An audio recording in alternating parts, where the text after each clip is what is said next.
What if I told you the very thing that you have been praised for your entire life? Being the kindest and being the nice girl might actually be hurting you. Yes, you've always been the nice girl. You've always been the good girl. You've always been the kindest girl that everyone would ever know.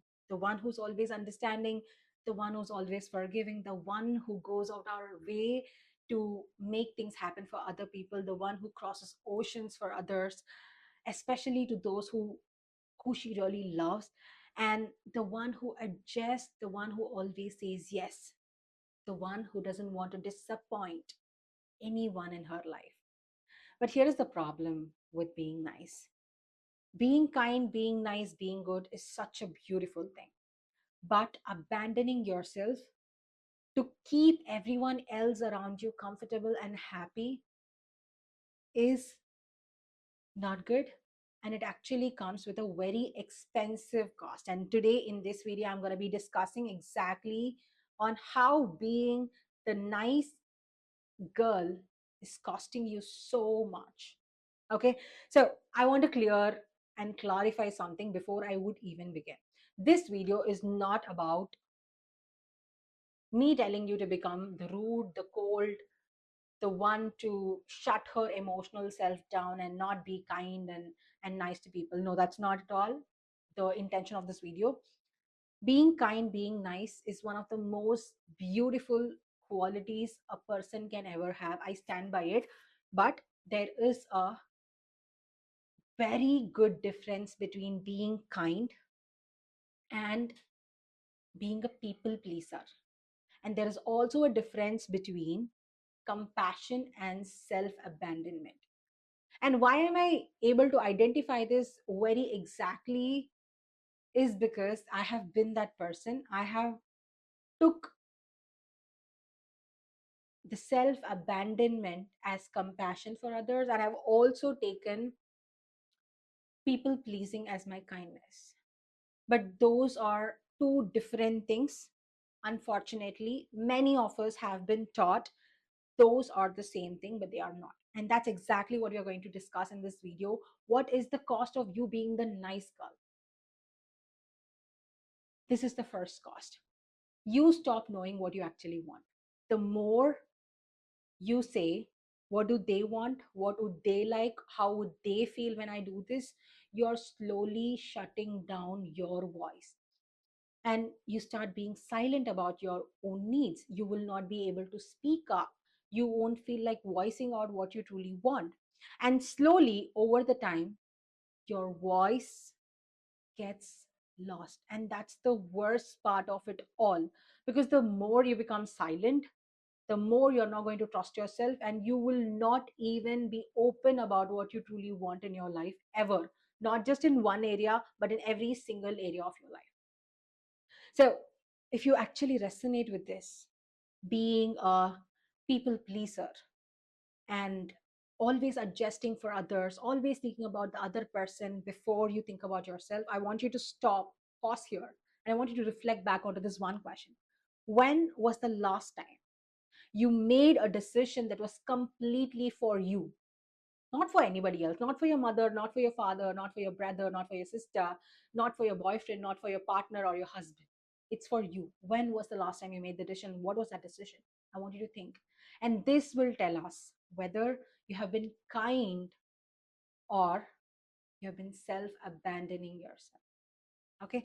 And here's the cost too. You become emotionally so drained. Oh my God, this is something that most of us do not look into. You keep overgiving, you keep explaining, you keep giving every part of you to others, in relationship, in love, in friendships, and everything. You keep being the most understanding person in the room, and you keep making excuses for other people, exceptions for other people, and you're always being available. And guess what? When you're doing all of this at all times for people, one thing is you forget yourself, but the other thing is you start to feel so drained. And this is not because you're weak emotionally. This is because you're carrying every other person's emotions with you. But it's not actually your responsibility to carry anybody else's emotions. needs, or even expectations.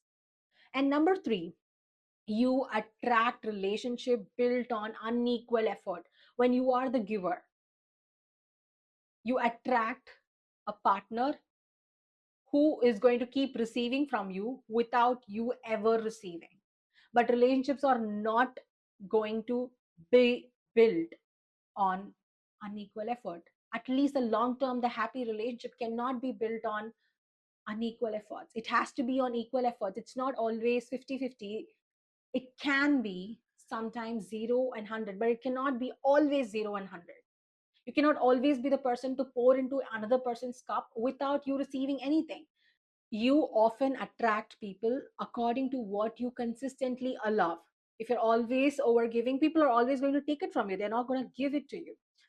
But healthy relationships have reciprocity, and it is built on reciprocity. You also have to feel so loved, wanted, cherished in the relationship, and not just you overgiving and making the other person feel loved, seen, heard, and understood. Okay, so the relationship should not be only one person constantly sacrificing while the other person happily receives something. It goes both ways. Okay, and before we go to the next cost, I want you to hear this very carefully with me. You can be kind, you can be the nice girl out there without becoming responsible for everyone's happiness. And when I first heard this statement, something really changed in me. You cannot really control how a person feels, how the other person feels at all times, but you can control how you feel. And it should never be your responsibility to make someone happy or unhappy. If you can make them happy, great, but that is not your job. That's not your full time job, at least. But it is your job and it's your responsibility to take care of your happiness, to take care of your peace, to take care of yourself. And if you're not doing that, but you're doing to every single person outside of you, you're not being kind. You're actually self abandoning yourself. And there is a big difference for it. And the fourth cost, you become afraid of boundaries. Oh my God, this is such a very big thing that naturally happens, because when you keep crossing your own boundaries for people, you keep doing things, you keep over giving, you keep over explaining, you do everything for the other person, you forget yourself. And then there is going to be a slight fear coming up in your body, your nervous system, your mind is going to tell you that, oh, I shouldn't be setting any boundaries. Do not set boundaries, because you start to naturally think, if I set my boundary, this person might leave.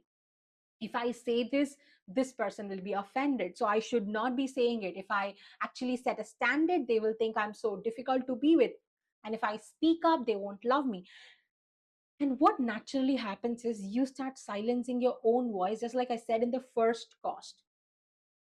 And silence doesn't just stay like silence, it becomes resentment. At one point of the time, you can just bottle up till one point, till up to your capacity. But if the capacity exceeds, the resentment starts following. You will start feeling that resentment towards the person. You will start feeling the resistance. You will start feeling the anger towards this person, that you don't even want to work on the relationship. You don't want to be in that relationship. So do not let any of your relationship go to that extent of resentment, because it doesn't start with the other person. It starts with you, because you did not take care of yourself. You did not speak up your needs, and you did not set your boundaries in the initial stage. So start setting your boundaries. Don't be afraid of losing people because of your boundaries. If somebody is going to leave you because of your boundary, hear me out, that person do not respect you. And if you're going to be with a person who doesn't respect you, what's the point? Why do you even need to be with a person who doesn't respect your boundaries? Okay, so think about all that.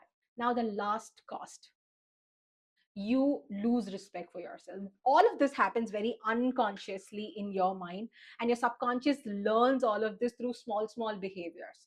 Like I said, it's not always the big things that really makes a big difference. It's the small ones that you keep doing every single day that makes a big shift and big difference in the way you see yourself, the way you think about yourself, and the way you carry yourself into the world. So this is a very big and expensive cost. You lose trust in yourself every time you ignore your intuition, every time you betray your own needs, every time you say yes when you actually mean no. your self-trust decreases, and with that self-trust your confidence also goes down. You will not be trusting yourself for any of the decisions because you do not appreciate, acknowledge, or recognize you, but you'll only think about the other person out there. So these are the 5 costs that you are going to pay, or you will be paying, or you're already paying if you are being the nice girl. So the big lesson from this video, the goal is not to be not kind or not the nice girl. You can be the nice girl, but the goal is to stop confusing kindness with self-sacrifice, because real kindness actually starts with you first. You got to be kind to yourself. That's the only way you can be kind to others also. Practice what you preach. You show kindness to the world, show that kindness to yourself as well. And your inner child is going to be super happy when you treat yourself with so much of kindness and so much of empathy, so much of niceness. And this is the way you attract good people, healthy relationships, healthy partner who will also treat you with so much of kindness, compassion, and more. Okay. And remember this, you deserve the same compassion you give everyone else in your world. So we've come to the last part of this video, and I want to give you, as always, some activities so that you can embody what you've learned from this video.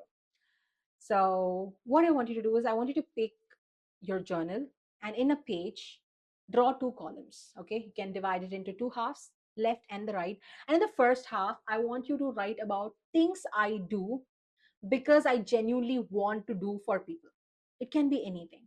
It can be showing up, it can be calling them first time, it can be going out of your way to make them happy, gifting them, making them feel so good, all of this.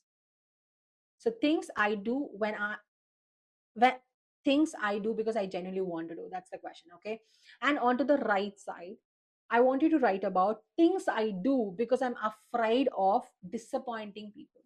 And there's going to be more when you actually think about it. So what I would suggest is set an alarm for 5 minutes, or a timer for 5 minutes, and actually start writing it. And you will understand there is going to be a lot more coming up, and you will find out whether you're acting with kindness or you're acting with self abandonment. Okay, I simply want you to notice in this activity, I don't want you to judge yourself, because awareness is what creates change.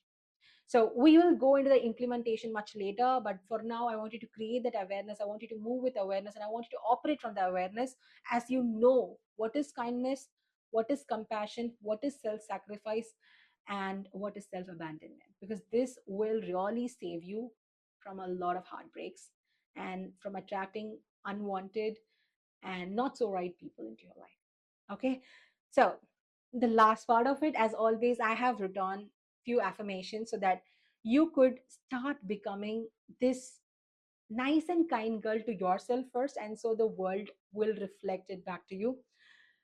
So you can repeat this after me, or you can just write it down in your notebook and practice it every single day for at least 7 to 14 days to really integrate this and feel the shift. Okay, number 1, I can be kind and still have boundaries. Number 2, my needs matter very much. Number 3, saying no does not make me a bad person. Number 4, I honor my feelings. Number 5, I no longer abandon myself to keep others comfortable. Number 6, I choose self respect over people pleasing. Number 7, I deserve relationships built on mutual respect. Number 8, I choose myself with love and kindness. Okay, so if this video resonated with you, let me know in the comments as to which part of it you really loved, what really hit deeper onto you, and what is that one boundary you're ready to start honoring this week. And thank you so much for watching it till the end. Make sure to like this video and subscribe to my channel if you haven't, and send this video to your girl best friend and make her remember the cost of being the nice girl. Thank you so much, and I will see you in my next video. If you want to work with me privately, I have few spots open for my one-to-one private coaching. So I will leave the link in the description below so that you can go check it out and fill the form so that I and my team can get back to you and understand what is your needs and goals so that we can work together and get you the most amazing relationship of your life. Bye bye.